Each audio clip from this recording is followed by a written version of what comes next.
જે તે સમયે જે સમજાયું છે ને એને કોઈ દી આખરી ન લેવું. સાચી વાત છે. સાચી. એમ ના સમજી નાલું કે આ છે એ બસ પૂરું થઈ ગયું. ના ના બરાબર તો તમે આગળનું તાળું મારી દો તો ત્યાંથી. સાચી સાચી વાત છે. એટલે એ વાત આગળ જતા સમજાણી કે ના. અને આજે અંદરથી જે અભિવ્યક્ત થવાનું છે ને એ એક દ્રષ્ટિએ કહીએ તો થોડો અધ્યાત્મની દુનિયાનો રોગે છે. ના રોગ નહીં, પણ એને પરિપક્વ થવા માટેનો એક સમય છે. પક્વતા એટલે અભિવ્યક્ત કરવું એ સારી વસ્તુ છે. અને અભિવ્યક્તિની પરિપક્વતા છે ને એ મૌન પ્રગટ કરશે. એટલે અભિવ્યક્ત થવું ખરાબ નથી, એને ખરાબ ન ગણો. કારણ કે એક તબક્કો એવો હોય છે કે આપણી અંદર જ્ઞાન હોય છે ને આપણને અભિવ્યક્ત કરવું છે, અને અભિવ્યક્ત નહીં કરો તો સપ્રેશન થઈ જશે. અભિવ્યક્ત કરી દીધા પછી ખ્યાલ આવે છે કે અભિવ્યક્ત તો કરી દીધું, પણ આના લેનાર કોણ? આના તો કોઈ નથી. એટલે પછી એની વ્યર્થતા સમજાશે. આપણે આપણા દ્વારા અભિવ્યક્ત તો કરી દીધું, પણ અભિવ્યક્તિનું અમલીકરણ કેટલું બધું અઘરું છે એ ખ્યાલ આવે પછી. એમ તો પછી આખી લાઇબ્રેરીમાં નજર કરું તો થાય આ જે કિતાબો છે, બુક છે, એ બધી અભિવ્યક્તિના જ રૂપ છે ને. હા, અભિવ્યક્તિ જ છે. જેને જે સૂઝ્યું છે એ અભિવ્યક્તિ. પછી કોઈને, કારણ કે અહીંયા તો અને અભિવ્યક્તિ એક એંગલથી સાચી છે, એક જ એંગલ સાચો છે, બાકી બીજા અનંત એંગલો છે. માનો કે અભિવ્યક્તિને એક એંગલ છે અને એ એક એંગલ પૂરતું જ સત્ય છે, પછી બીજા એંગલથી તમે જુઓ તો એ અસત્ય થઈ જાય. હમણાં જે તમારા પ્રસાદ જ આવ્યો, તમે એમાં મેચ્યોરિટી, પરિપક્વતા, એ પરિપક્વતાના અભાવમાં અભિવ્યક્તિ છે ને એ તમને, એટલે કે જે કોઈ સાધક છે તો એને એ એક પ્રકારે કહીએ તો આપણે કોઈને કોઈ પણ એક આયોજન છે કે જેની અંદર કોઈને તમે કંઈક સ્કિલ શીખવાડી રહ્યા છો, બરાબર, તો એની અંદર પછી એક ભૂલ છે ને અહીંયાથી પછી શીખવાડનારને ખબર પડે કે હવે અહીંયાથી એને તકલીફ ચાલુ થશે, હવે એમાં ફટકશે તકલીફ. એ રીતે એવું છે કે જે લોકો એવી અભિવ્યક્તિમાં ચાલ્યા જાય છે ને, એટલે અભિવ્યક્તિ તમે કરો અને સાથે જાગૃતિ રાખો ને તો બે કવાય, નકર તો આમ જ ગતિ થાય. થોડીક અંદરની જાગૃતિ અને અભિવ્યક્તિ એમ હાલે ને તો બેક જવાય. પછી શબ્દ અને વિચારનો પ્રદેશ પૂરો થાય ને, શબ્દ અને વિચારનો પ્રદેશ પછી જે જોવાની રીત છે ને એને અવેરનેસ કહેવાય. અને એના 3 સ્વરૂપ છે. આના શબ્દ અને વિચારના 3 લેવલ છે, સ્થૂળ, સૂક્ષ્મ, કારણ. પેલો વિચાર છે. વિચાર એટલે તમને ખ્યાલ આવ્યો કે આ વિચાર આવે છે, તો એ પેલું સ્ટેજ છે. વિચારે અમુક પ્રકારનું લાઇકિંગ ડિસલાઇકિંગ બતાવ્યું, એ બીજો સ્ટેજ છે કે જેની અંદર હવે તમે વિચાર ઉપર નથી, વિચારના ડિસલાઇકથી જુદા થઈ ગયા. અને વિચારના ડિસલાઇકથી જુદા થયા તો વિચારની અંદર ખુશી ના ખુશી શું કામ એને થાય છે? તો એ કે ઇમેજ બનાવેલી છે ને અનકોન્શિયસ, એ ઇમેજથી થાય છે. એટલે હવે તમે ઇમેજથી જુદા પડી જાઓ ને એટલે તમારી અંદર જે ખરેખર જે હોવાપણું છે ને એ ડાયરેક્ટ રીતે શબ્દ વગર જોઈ શકે એવી સ્થિતિનું નિર્માણ થઈ છે. એ પણ સદીઓથી ચાલી આવતી એક લિમિટેશન કહીએ આપણે એને માટેનો શબ્દ ગુજરાતીમાં પણ ભાષા છે ને એ તમારી પ્રતીકને પૂર્ણ અભિવ્યક્તિ ના આપી શકે. એ અશક્ય છે, અશક્ય જ રહેશે. એટલે હમણાં આપણે જે 3 રીતે કીધું, કોઈ એના 5 વિભાગ કરે કે 7 કરે, બરાબર, એમાં ભાષાની જે ખૂબીઓ છે અને ખામી. શબ્દ, અર્થ અને સંકેત. એટલે શબ્દ અને અર્થ છે એ વ્યક્ત ન કરી શકે, પણ શબ્દ, અર્થ અને સંકેત છે ને એ જે સાંભળનાર છે ને એને એની સેન્સિંગથી એની પ્રેઝન્સ દ્વારા એને અન્ડરસ્ટેન્ડ કરી શકે. એટલે શબ્દ પોતે વ્યક્ત નહીં કરી શકે, પણ શબ્દને ગ્રહણ કરનાર જો અવેરનેસનું તત્વ હશે તો એને પી જશે, તો એને સાક્ષાત થઈ જશે. એટલે શબ્દને અર્થની તો તાકાત જ નથી. તમારા હૃદયની અંદર જે સમજવાની તડપણ છે, શીખવાની જે ઈચ્છા છે ને, એ લર્નિંગ જે પ્રોસેસ છે ને, એ એને પી શકશે. એટલે શબ્દ અર્થ ન વ્યક્ત કરી શકે, જે અનુભવી શકે એ આપણી અંદરનું જે હોવાપણું છે ને, એ એને અનુભવી શકે. એક જગ્યાએ એક સવારનું વોકિંગ કરવા કોઈ નીકળ્યું હતું, અને વોકિંગ કરવા નીકળ્યું હતું, અને એક વ્યક્તિ એના હસબન્ડને કે એના દેરને એમ કહેતા હતા કે બહુ મોડું થઈ ગયું, જાગો જાગો. હવે જે હાલતો તો એને એમ થયું કે સાચી વાત છે. હવે આમ જો તો શબ્દ તો હાવ સિમ્પલ છે, પણ એ શબ્દનો અર્થ એને એટલો બધો જોરદાર કરી દીધો કે એ ઘરે જ ન ગયો, અને પરમ તત્વનો સાક્ષાત્કાર ન થાય ત્યાં લગીને એને પોતાનો પ્રયાસ ઘરે જ ન ગયો. તો હવે તમે વિચાર કરો, શબ્દમાં તો કંઈ નથી, પણ શબ્દને જે અંદર એમ્પ્ટીનેસનો જે પ્રદેશ છે એને વિંધી નાખ્યો. આ રીતે હરિભર એમ કહીએ કે જેને આપણે અર્થ કહીએ છીએ, હા હા, એ અર્થને જેમ જેમ સૂક્ષ્મમાં જાય એની અંદર અર્થના અર્થ છે, એનો અર્થ છે, એનો અર્થ છે, એનો અર્થ છે, તો એની જવાય એટલી સૂક્ષ્મતામાં જ્યારે જવાય છે ત્યારે એ સંકેત કે ઈશારો કે બોધ એ આપી. ના એટલે તમે હોવાપણાને જેટલું તમારી અંદર પ્રગટ રાખો ને, હોવાપણાની અંદર એક કેપેસિટી છે કે આમ શબ્દ સાંભળે ને આમ એને અન્ડરસ્ટેન્ડ થઈ જાય. હોવાપણું આપણા અંતઃકરણની અંદર જેટલું તમે ધારણ કરી શકો, તો હોવાપણું તો એક્સરે જેવું કામ કરે, એક્સરે કરતા વધારે. એ આરપાર જોઈ નાખે. શબ્દ આવ્યો ને એને આરપાર, એટલે હોવાપણું જેટલું તમારા અંતઃકરણની અંદર તમે સ્થાપિત કરેલું હોય, ધારણા શક્તિ હોય, તો એ હોવાપણું એને અનુભવી શકશે. બાકી કોઈ આ દુનિયામાં કોઈ નથી. બોલનારનું હોવાપણું છે અને સાંભળનારનું હોવાપણું છે, એ બે કામ કરે છે. વચ્ચે કોઈ શબ્દ અને વિચાર નથી. હોવાપણું જ્યારે હોય છે ત્યારે શબ્દ વિચાર સાઈડમાં હોય છે. પણ આ સૂત્ર જે છે ને, કે હરેક વ્યક્તિ પોતાના લેવલ ઓફ બિંગ અનુસાર જ જીવી શકે, સમજી શકે. એ સત્ય જેટલું સામે રહે એના પ્રમાણમાં તમારો કોઈ પણ સાથેનો સંઘર્ષની શક્યતા ખતમ થઈ જાય. તો તમે એને એ જે પ્રતિભાવ આપે છે એનો તમે એની એ સ્થિતિ મુજબનો સ્વીકાર કરી લો. એ જે કરી શકે એ જે કરે છે.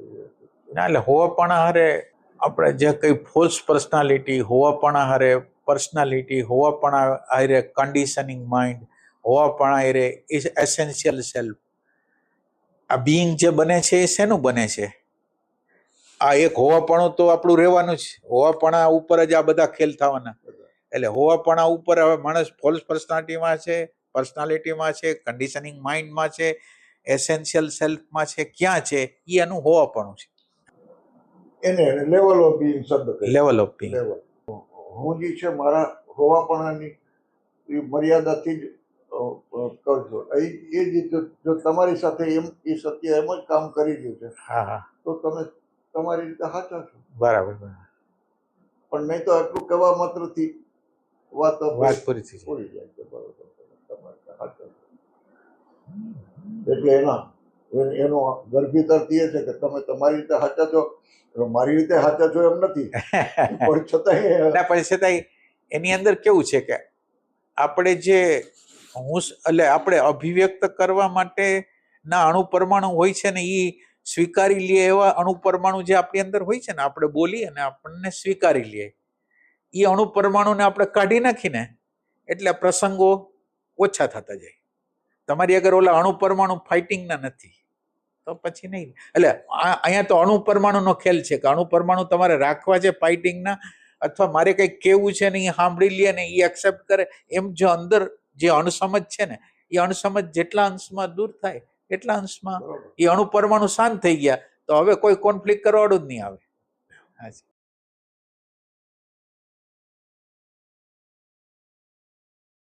અને અન્યથા દુનિયા આખીમાં ચાલતા ઉચ્ચ વિષયના કહેવાતા ઉચ્ચ વિષયના વાદ વિવાદો છે એ અણુ પરમાણુનો ખેલ છે. આનું પ્રમાણ એમાં શું થાય, લર્નિંગ પ્રોસેસ નથી, બધા સાચું કહે છે એવું નથી, કોઈ ખોટું કહે છે, પણ એ જે લેવલથી કહે છે એ લેવલથી તમે સમજી જાઓ.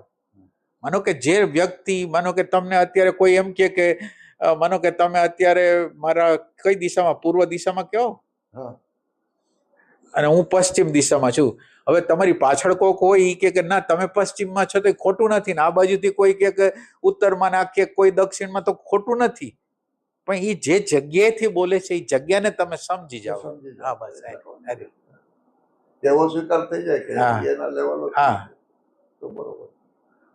અને આ બધા આપણા દ્વૈત, અદ્વૈત, શુદ્ધ અદ્વૈત, દ્વૈતાદ્વૈત અને એટલે બધા જે નીકળ્યા છે ને ઈ લેવલ ઓફ બીઈંગ છે.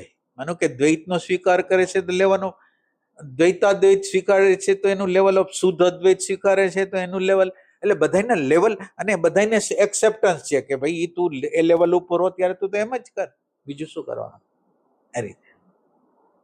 એટલે આપણા શાસ્ત્રોની અંદર ન્યાય, વૈશેષિક, પછી યોગ અને આપણે શું કહેવાય સાંખ્ય, ઉત્તર મીમાંસા, પૂર્વ મીમાંસા, હવે એ બધાના મત અલગ અલગ છે અને છતાંય કોમ્પ્લિમેન્ટરી છે બધા. આમ બરોબર. અરે 6 દર્શન 6 દર્શન છે.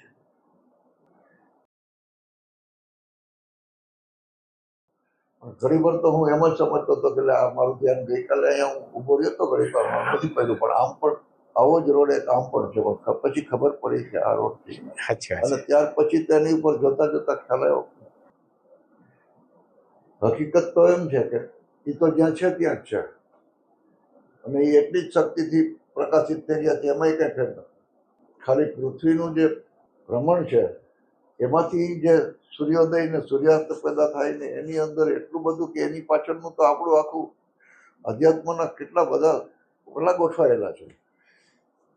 એટલે આની અંદર કેવું કે તમારા બોડીને હું જોઉં, માનો કે આ તમે જે વાત કરો છો તમારા બોડીને, એટલે સૂર્યની જગ્યાએ તમને લઈ લઉં, હા બોડી, તમે બોડી જ છો કે એના કરતા કંઈક વસ્તુ, તમે અત્યારે મારી યાર વાત કરી રહ્યા છો તો બોડી નથી, પણ તમારી અંદર જે ભાષા છે, શબ્દો છે, વિચારો છે એ અભિવ્યક્ત થાય છે. એટલે તમે આ છો કે તમે વિચાર છો, બીજો પ્રશ્ન એ નથી. વિચાર છે ઈ વિચાર તો પોતે જડ છે, તો એને પ્રકાશ કોણ કરે? તો તમે જ્યારે દેખાય છે એના મૂળમાં જ્યારે જાઓ ને ત્યારે આખી દુનિયા વહી જાય, શૂન્ય થઈ જાય. એટલે કુદરતે એવું રાખ્યું છે ઇન્ક્વાયરી કરવા માટે, એણે ચૈતન્ય તત્વને બધાની અંદર પૂરી દીધું છે, આ બધાની અંદર. ઈ કે તમે ક્વેશ્ચન કરશો ને, તમને જે દેખાય છે ને એની અંદર ક્વેશ્ચન કરશો ને તો એની અંદરથી હું જડી જઈશ. પણ એમ કે તમે ક્વેશ્ચનિંગ નહીં કરો ને તમે એને એઝ ઇટ ઇઝ ટ્રુથ માનશો તો તમે એ વસ્તુ આગળ નહીં પહોંચે. એ ફેક છે, ટ્રુથ નથી. ફેકની અંદર એક ટ્રુથ પડેલું છે, એ ટ્રુથને તમે ટચ કરશો તો આખું એનું જે દ્રશ્ય દેખાય છે એ અદ્રશ્ય થઈ જશે અને અદ્રશ્યના પ્રદેશમાં આપણે પ્રવેશ કરી નાખશું એ ટાઈપ. એટલે માનો કે આપણું ફિઝિકલ બોડી છે, એની અંદર સૂક્ષ્મ બોડી છે, એની અંદર કારણ બોડી છે, એની અંદર મહાકારણ બોડી છે, એટલે ચેતન તત્વ છે. તો હવે તમે જે જોવો છો એ અત્યારે જે જોવો છો એને સત્ય માનશો ને એના દ્વારા વૃત્તિનું આવર્તન કરશો તો વૃત્તિનું આવર્તન આત્માને ઢાંકી દેશે. આપણે તો વૃત્તિ પોતે પરિપૂર્ણ રીતે શાંત થઈ જાય અને એ શાંતિની અંદર જે તત્વ પડેલું છે એની આગળ જવાનું. હા એ વાત ત્યાં જ હતી ને કે જે અવાક થઈ જવાય છે, સ્તબ્ધ થઈ જવાય હા હા છે તો એ કોઈ ફેક્ટ, પણ એ ફેક્ટની પાછળનું ત્યારે પછી એ ખ્યાલ આવે કે બસ એમાં તમારી ક્ષમતા છે એ ત્યાં છે, પછી તો આખો કંઈક પ્રદેશ જ હા અચ્છા બદલે છે. પણ એટલું એક ખાલી થવાનું ને એમાં આખી યોજનાનું જે આખી યોજના એટલે આજે અત્યારે દેખાય છે એ 3 ડાયમેન્શનલ જગત છે. એ ઇન્દ્રિયો દ્વારા અંદર જાય, માનો કે આંખ દ્વારા અંદર ગયું એટલે ઇમ્પ્રેશન અંદર ગઈ, હવે એના ફાટા પડે. એક અંદરની અંદર શબ્દ અને વિચાર એની અંદર ગોઠવાય, જે આકૃતિ આવે, માનો કે ઇમ્પ્રેશન આવી, હવે એને નામકરણ કરવા વાળું ઇન્ટેલેક્ચ્યુઅલ સેન્ટર, એના ગમા અણગમા કરવા વાળું ઇમોશનલ સેન્ટર, અને પછી તમે એ વસ્તુને જોવો છો. એટલે એ વસ્તુને જોવો છો નહીં, એ વસ્તુ તમારા અંતકરણના અરીસાની અંદર છેલ્લે બાયોલોજીકલ મિકેનિઝમ છે, એ તમને છેલ્લે કોઈ વ્યક્તિ આવ્યું છે તો આ વ્યક્તિ ગમે છે, નથી ગમતો, હોવો જોઈએ, ન હોવો જોઈએ, એ વૃત્તિ ખાલી લઈ આવે. બાયોલોજી આખી વૃત્તિને બનાવી દે. બનાવ્યા પછી એને જે જોવે છે ને એ સત્ય છે. આ બાયોલોજીએ જે આપણા જેમ વોટ્સએપની અંદર મેસેજ આવ્યો, એમ આપણા માઇન્ડની અંદર એક મેસેજ આવ્યો કે આ ફલાણી વ્યક્તિ છે ને ફલાણી વ્યક્તિ ગમે છે અથવા નથી ગમતી. એ આખું સ્ક્રીનમાં આવી ગયું, અને એ સ્ક્રીનનો પ્રકાશ કોકે કર્યો. હવે આ સ્ક્રીન આમાં આવી ગયું, પણ એને કોઈ જોનાર ન હોય તો કંઈ થાય નહીં. એટલે જોનારની સત્યતા છે, બાકી બધી વસ્તુ એની સત્યતાથી આને સત્યતા મળેલી છે. જે જોનાર છે એની સત્યતાથી આને સત્યતા મળે. સમજાય છે? ખબર નહીં. એટલે જોનારની સત્યતા એને સત્યતા અર્પે છે. હા, અર્પે છે. એનું હોવપણું જ નથી. એને કોઈ હોવપણું જ નથી. હોવપણું આનું જ છે, અને આનું હોવપણું એમાં પ્રતીત થાય છે, અને એ સત્ય લાગે છે, અને જેને પ્રકાશ કર્યો એ અસત્ય લાગે છે. એ દેખાતો નથી. માનો કે આની અંદર ડિઝાઇન છે, આની અંદર તમે એમ સમજો, આની અંદર ડિઝાઇન છે, આ અમુક પ્રકારની ડિઝાઇનો છે. તાણાવાણા કાઢી નાખો, આની ડિઝાઇન દેખાશે? તાણાવાણા પોતે સત્ય છે, આ અસત્ય છે. આ દેખાય છે અસત્ય છે અને નથી, નથી અને છે. તમારી ઉપર છે ઉપર નજર જાય ને, છે ઉપર પેલા છે ને તમે ટચ કરો, છે ને ટચ કરશો ને એટલે છે જ દેખાશે. હવે છે એમાંથી ખસી જાય છે ને, એટલે તમે જેને કહો છો કે આ બીજી વસ્તુ કહો છો ને, એ આવે છે, છે ને છે માંથી આપણે ખસી જાય છે ને, એટલે જે ન હોય, એટલે મૃગજળ છે એ ખરેખર એનું અસ્તિત્વ નથી, પણ છતાં એની પ્રતીતિ તો થાય છે. એટલે અત્યારે જે આપણને દેખાય છે ને એ મૃગજળ છે, આમ રિયાલિટી નથી, પણ એ રિયાલિટી રૂપે દેખાય છે. અને એ રિયાલિટી એટલે જ્યારે જ્ઞાન થાય છે ત્યારે શું થાય છે? તમને દેખાય છે એ શું કરે? માનો કે તમને મેં જોયા, તમારી યારે વાત કરી, તો હવે અંદરની વૃત્તિ શું કરશે કે ફોજીભાઈ આવ્યા હતા, એને આ વાત કરી, ફલાણું કર્યું, કારણ કે એને સત્ય માને છે ફોજીભાઈને. એટલે એની અંદર વૃત્તિઓ ઉડશે. હવે ફોજીભાઈની અંદર જે તત્વ હતું એને મેં જોયું, અને મારા માટે ઇમ્પોર્ટન્ટ એ હતું, તો હવે બીજી બધી વાત છે એ કોણ થઈ જાય મારા માટે? એટલે એ ગૌણ થઈ ગયું. હા, એ ગણ થઈ ગઈ.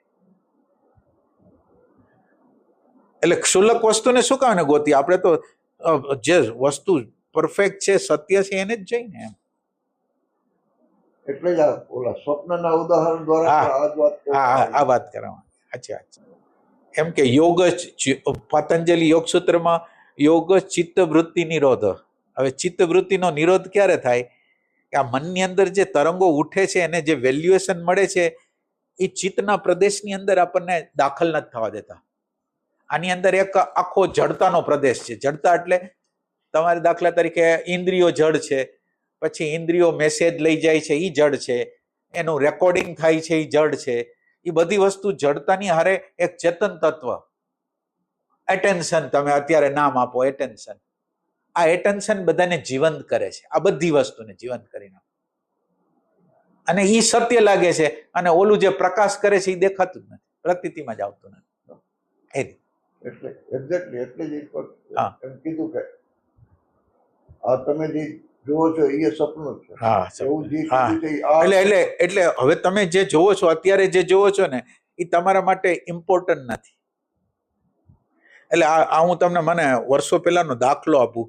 એટલે એ વખતે મારો અભ્યાસ એવો હતો કે જ્યારે જોઈ છે ત્યારે આગળ પાછળ કોઈ વસ્તુ જ નથી, જ્યારે જોઈ છે ત્યારે જ છે, આગળ જેમ સપનું. એટલે આમ નક્કર રીતે મારી આગળ એવું જ્ઞાન હતું. હવે એમાં એની હારે અમારી હારે કોઈ સંન્યાસી હતા બે, અને એ લોકો પટેલ હતા. એટલે એ લોકો અમે આમ વોકિંગ કરતા હતા કોઈક જગ્યાએ, તો એ અનાજને જોયું, એટલે એ પટેલ, એટલે એ આ અનાજ આવી રીતે ઉગે છે, આમ છે, તેમ. હવે તમે વિચાર કરો, સંકલ્પ વિકલ્પ કેવા ચાલુ થયા કે તમે આને જોયું અને આ સત્ય માન્યું, અને તમે આની અંદરના મૂળ સ્ત્રોતને જોઈ ન શક્યા, એટલે તમારી વિચારની શ્રેણી આમ ચાલવા માંડી. હવે આમ ચાલવા માંડી એટલે શું થાય, તમે ચિત્તનો જે પ્રદેશ છે ને, એ જે મિસ્ટીરિયસ પ્રદેશ છે એ ચિત્તનો છે, અને એ ચિત્તના પ્રદેશમાં તમે ત્યારે એન્ટ્રી મારી શકો જ્યારે આ સંકલ્પો વિકલ્પો મનના વિકલ્પો શાંત થઈ જાય ને, ત્યારે તમે આ જે ચિત્તનો પ્રદેશ છે ને એમાં એન્ટર મારી શકો. ચિત્તનો એટેન્શન ચિત્તનો પ્રદેશ છે. એટેન્શન અવેરનેસમાંથી આવ્યું છે, અવેરનેસ છે એ કોન્શિયસનેસમાંથી આવ્યું છે. તો આ ધીરે ધીરે તમે ચિત્તના પ્રદેશમાં આવો એટલે તમે અવેરનેસ તરફ ગતિ કરો અને કોન્શિયસનેસ તરફ ગતિ કરો. હવે જ્યાં લગીન તરંગો ચિત્તની અંદર ઉઠા જ રાખે છે અને એનો પ્રોવોકેશન આપણે આપ્યા જ રાખી છે, તો ચિત્તના પ્રદેશની અંદર પ્રવેશ નહીં થાય. એ હાયર છે. એ 5મું 6ઠું 7મું જે 4થું ડાયમેન્શન છે એ વિચાર છે, અને 5મું ડાયમેન્શન જોવાનું જાણવાનું, એટલે જોવું જાણવું એટલે અવેરનેસ અને કોન્શિયસનેસ એ પછીની અવસ્થા છે.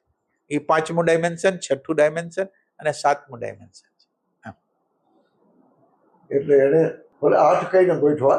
હા, પહેલા 4, પછી પ્રત્યાહાર ને પછી ધારણા ધ્યાન સમાધિ, એમ કરીને આ તો ડાયમેન્શન, ચોથા ડાયમેન્શન ને જે જોઈ શકે એ 5મું ડાયમેન્શન, એને જોઈ શકે એ 6ઠું ને એને જોઈ શકે એ 7મું ડાયમેન્શન, એમ 7 ડાયમેન્શન કર્યા. એટલે ચોથું ડાયમેન્શન આપણા વિચાર લગીને આવે. સ્થૂલ બોડી છે, લંબાઈ પહોળાઈ ઊંચાઈ વાળું 3 ડાયમેન્શનલ છે. વિચાર છે એ 4 ડાયમેન્શન છે. એને તમે ઇન્દ્રિયોની જેમ ઇન્દ્રિયો દ્વારા જોઈ ન શકો. એ ફિલિંગ છે, વિચાર છે. એ સ્વપ્નની પરિભાષામાં, પછી આપણે મૃગજળની પરિભાષામાં, લહેરો અને સમુદ્રની પરિભાષા. એટલે તમે જ્યારે જોવો છો ત્યારે એ જોવાનું તમને પ્રોવોકેટ, તમે એને સત્ય માનો છો અને પ્રોવોકેટ કરે છે તમને સતત રીતે કે આ શું હતું, એને કેમ બોલ્યા હતા, કેવી રીતે બોલ્યા હતા, ફલાણું કર્યું હતું, ઢીકણું, આ બધું વિવેચન હાલે છે એટલા માટે કે એના મૂળ સ્ત્રોતને આપણે અડી નથી શકતા, એટલે પેરીફરીને અડીને પેરીફરીથી જ બધી તરંગો ઉઠાડી દે છે, વાતો દ્વારા, વ્યવહાર દ્વારા. એમ આમ છે, હા, છે અને નથી અને છે. અહીંયા છે એ સત્ય છે, તો અહીંયા સત્ય છે એ નથી, અને અહીંયા સત્ય છે એ છે તો આ નથી. ના, એટલે આ ફેક્ચ્યુઅલ, એટલે એમાં હું એક સાયકોલોજીકલ ટ્રુથ છે, એક ફેક્ચ્યુઅલ છે, અને એક ખરેખર ટ્રુથ છે કે જે ફેક્ચ્યુઅલ જેના આધાર ઉપર રહે છે એ ટ્રુથ છે. એટલે આખી ચૈતન્ય કઈ આપણે એની જે અભિવ્યક્તિઓની જે આખી દુનિયા છે, બસ એમાંના તમે એને સ્ટેજ કીધે જાઓ તો છે બધું. હવે માનો કે નથી તો માણસ જળ કહીએ તો જળ કહીએ ભલે, પણ હવે તો વિજ્ઞાન જળ નહીં, જળ બરાબર, પછી વનસ્પતિ, પછી પશુ પક્ષી, પછી આપણે આ બધું ચૈતન્ય. ના, એટલે ચૈતન્ય તો ચૈતન્ય. એક વસ્તુ સમજો કે દાખલા તરીકે હું એમ કહું કે આ ફોજીભાઈ છે, તો આ એટલે શું, ફોજીભાઈ એટલે શું, અને છે એટલે શું, ત્રણેય અલગ છે. માનો કે હું બોલું સૂર્ય, આ સૂર્ય છે, તો આ ત્રણેય વસ્તુ એક અલગ અલગ ડાયમેન્શનની છે. દાખલા તરીકે આ જ્યારે કહું છું ત્યારે પ્રત્યક્ષ કહેવાય ને, આ એટલે પ્રત્યક્ષ ઇન્દ્રિયોની સામે છે. હવે ફોજીભાઈ છે એ આપણે ઇમેજિનરી નામ જે રાખેલું છે વચ્ચેનું, જે ઇમેજિનરી નામ રાખ્યું છે એ છે, અને છે એ હોવાપણા ઉપર આ બે દેખાય છે. એ છે ન હોય તો આ બે, આ અથવા ઇન્દ્રિયો દ્વારા જે દેખાય છે અને જે સાયકોલોજીકલ છે, એ આ જે ન હોય ને તો એની પ્રતીતિ ન થાય. આ સત્ય છે એ ટાઈપ. એટલે 3 શબ્દ છે એ ત્રણેય અલગ છે. એક ફેક્ચ્યુઅલ એટલે સ્થૂલ છે, એક સાયકોલોજીકલ છે, અને એક હોવાપણું છે. એ હોવાપણા ઉપર સાયકોલોજી અને ફેક્ચ્યુઅલ ટ્રુથ દેખાય છે.